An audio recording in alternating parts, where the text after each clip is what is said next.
Bismillahirrahmanirrahim. En Égypte, à l'époque du prophète Moussa, il y avait une servante dissimulant sa foi qui travaillait pour Pharaon et sa famille. Elle était la coiffeuse de la fille de Pharaon.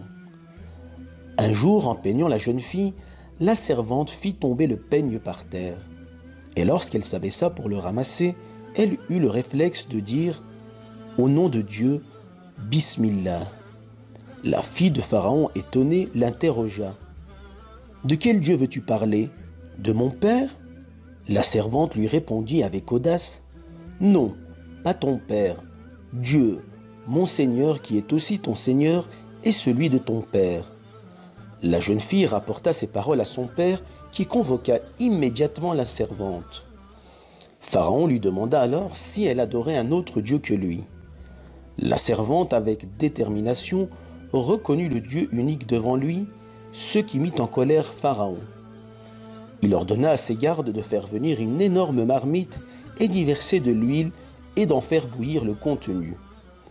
Ensuite, il donna l'ordre d'aller chercher les 5 enfants de la servante et menaça celle-ci de jeter son premier enfant dans le liquide bouillant si elle refusait de reconnaître sa divinité.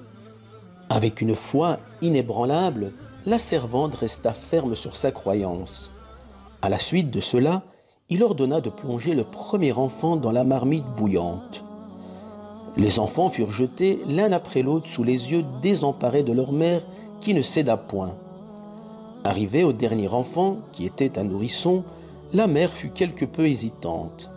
C'est là que le bébé, pour raffermir la conviction de sa mère, lança « Persévère, chère mère, tu es dans la vérité. » Et son dernier enfant fut également jeté dans la marmite bouillante, à la surface de laquelle flottaient les os de ses enfants. Avant d'être plongée à son tour, la servante demanda à Pharaon de rassembler les os de ses enfants ainsi que les siens et de les enterrer.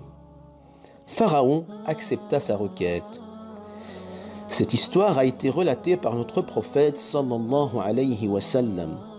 Lors de son voyage nocturne dans les cieux, il sentit une odeur agréable sans pareille.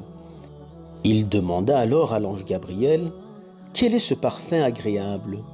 L'ange lui répondit « C'est l'odeur qui émane de la noble coiffeuse de la fille de Pharaon. » Dieu a récompensé cette femme croyante à la hauteur de son sacrifice et son histoire est encore évoquée des siècles plus tard en mettant en avant sa foi qui fut fervente et inébranlable.